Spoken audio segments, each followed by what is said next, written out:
Brent, thanks for joining us. I can't thank you guys enough for these exclusive insights into your latest poll.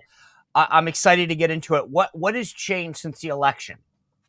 Donald Trump is helping Republicans. And he had some coattails in the presidential election. I mean, you see that in now Senator elect McCormick in Pennsylvania. But what's really interesting is the generic ballot nationally of the people who are going to vote in the next election. And that's what we've got to keep in mind is that the people who vote in 26 aren't exactly the people who voted in 24.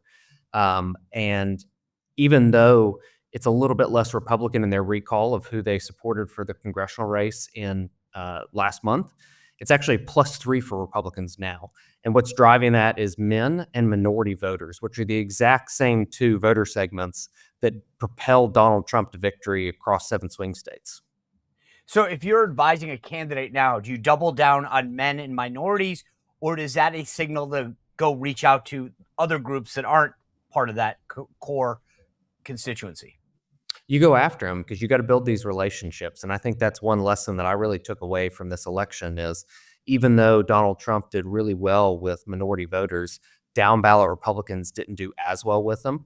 And he is an incredibly well-known brand. There's not a single person on the face of this earth who does not know who Donald Trump is or have an opinion about him. And that doesn't apply to every other Republican, even those running for governor and Senate, Congress in this next election. And they've got to get out there and build their own recognition and make sure those people turn out. You know, what the diploma divide has really shifted in this country in the last 30 years, where college-educated voters 30 years ago were Republicans, and now college-educated voters are Democrats. And those are the people you don't have to get to turn out. They show up at every single election. It takes no effort to get them to cast a ballot. And so now Republicans are the party of working class folks, people who have normal jobs, normal lives. They're working to make ends meet, and they forget about voting. Like it's just not they're not consumed with politics and news like a lot of the people on the left that used to be our voters 30 years ago were. You asked a question on the survey when deciding who to vote for in the 2024 presidential election, which was most important to you, cultural and social issues or economic issues. I find this interesting. 20% who voted said cultural issues, and 35% said economic issues, and then 39% said that they were about equal. You think does that jive with what you had seen going into the election? Well, I think it shows that the economy was definitely a significant driver. And that was one thing that the Trump campaign was really good at doing. I mean, if you remember the ad that they produced of Trump is for they, or Kamala Harris is for they, them, Trump They, is them. for you. When he was talking about the Trump is for you, he was showing economically why he was for you, even though he was using a cultural issue to drive a wedge. And to me, that's like the lost narrative of this presidential election, that it wasn't just economics and it wasn't just culture. It was actually both, because many Americans, especially minority Americans, because that's who elected Donald Trump. White voters voted at the exact same rates for Harris and Trump as they did for Biden and Trump in 2020. And it was the non-white voters that made up the margins for Trump in all these states. And as you look at those voters, they're much more culturally conservative than white progressive Democrats are. And so I think that helped peel them off of Democrats. And then it was the economic issue that sealed the deal, where they said, okay, well, Democrats definitely don't understand me. I don't know if I'm ready to go Republican. And then they look at their pocketbook and they go, okay, yeah, I'm ready to go Republican. It's funny because you asked, which of the following issues do you believe should be Donald Trump's top priority to address in 2025? Number one, stop inflation, basically 40%. Number two, illegal immigration, 22. And then cutting down on waste, fraud, and abuse is 14%. Nothing else hits double digits. It's funny because that's literally, you tell a candidate when you're trying to advise them, stay on message. It sounds like those are the three issues that he all talked about. I mean, he was literally on message. Yeah, completely. And you want to know something that'll blow your mind? Democrats are more likely to have answered he needs to address inflation than Republicans. So 49% of Democrats said stop inflation and the rising cost of living, and only 30% of Republicans said that, because Republicans, actually a plurality, 39% of them said stop illegal immigration. So it's so interesting. So for Republicans, it was immigration, and for Democrats, it was inflation. I mean, yeah, exactly. Yeah, that's what and they want. Yet their candidate didn't talk about it. Well, she did, and then she quit talking about it and decided to call him Adolf Hitler instead. And you can actually see her start to drop in the polls from the second she made that her closing message.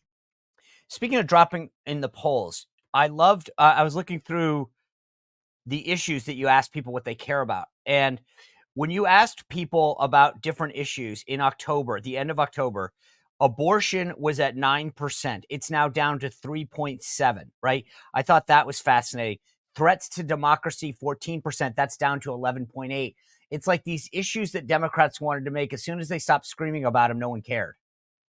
Yeah, completely. And I think you could say the same about Kamala Harris's image, because if you go look at once we put these on our website on Monday, because you're the first one getting them, you'll see that her favorable image, the strong favorability of her image, just tapered off once they quit spending money about her. It just showed how thin she was as a candidate.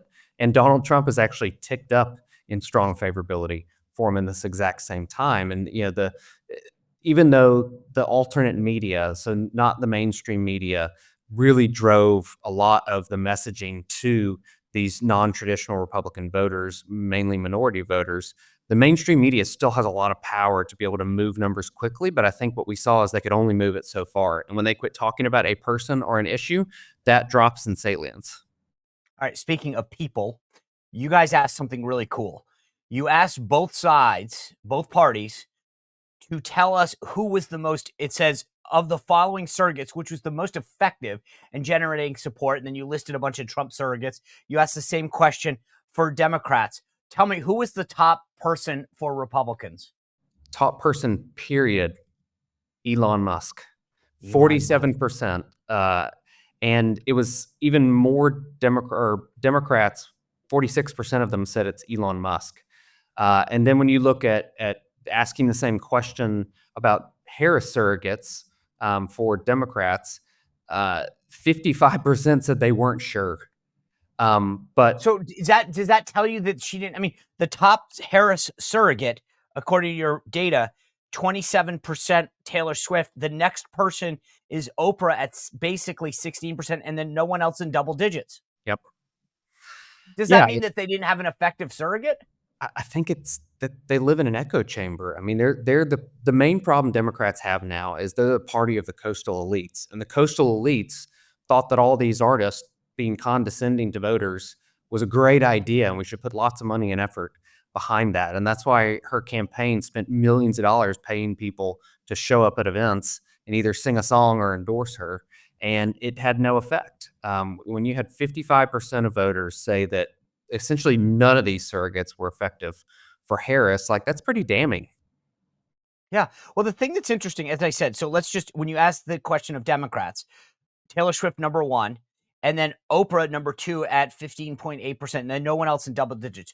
When you asked of the Republican surrogates who was most effective, as we noted, Elon Musk, 47%, and then there's basically a two-way tie. Robert F. Kennedy, 21.6, Joe Rogan, 21.9. They're almost there as meaning they're almost as effective as the number one person on the Dem side. Yeah, and here's what's really interesting. RFK Jr.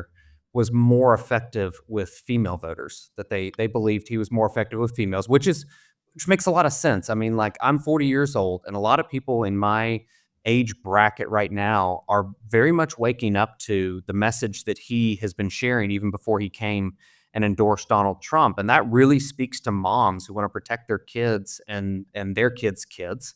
And then the more effective for men, especially younger men, was Joe Rogan. And younger men shifted significantly towards Donald Trump. I mean, when they're going to write books about this, Was it bipartisan though? Like, was it, or is it just within those parties? well, so it's bipartisan, and it's kind of hard to break out because I think there are Democrats who think Joe Rogan was effective, and that could have suppressed turnout among Democrats. I mean, the Yeah. Trump campaign did such a good job going after these new audiences and groups of people and building relationships and just basically ignoring the mainstream media and reaching exactly who they needed to reach through these surrogate relationships. It's fascinating. I thought this was. I'm so glad you asked this question. It's, to me, it's fascinating because we had spent a ton of time talking about surrogates. You actually have the data now to back up who was effective and who wasn't. And just to give people a sampling, this is your list was Elon Musk, Hulk Hogan, Robert F. Kennedy, Jason Aldean, Vivek Ramaswamy, Tulsi Gabbard, Kid Rock, Brett Favre, Dennis Quaid. And then on the Dem side, Oprah, Taylor, LeBron, Springsteen, Beyonce, De Niro, Tyler Perry, Cardi B, Usher. I mean, you covered the gamut. So we have an answer on that. Brent, I got to thank you guys at Cygnal for giving us the opportunity to share this with our audience exclusively. And I look forward to the Monday public release of this. Hey, thank you, Sean. You bet. Amazing way to end the week with Brent and that exclusive point. Tell all your friends you know something before the curve. By the way, next week, RNC Chairman Mike Watley, Mike Huckabee, Victor Davis Hanson, and Mike Davis. What a week. This is going to be amazing. Again, sign up at SeanSpicer.com to get the newsletter and all the information on the inauguration that you're going to need. Have a great weekend. Go Navy. We'll see you on Monday. Well, if you enjoyed this content, make sure to like this video, subscribe, and click the notification bell to get more.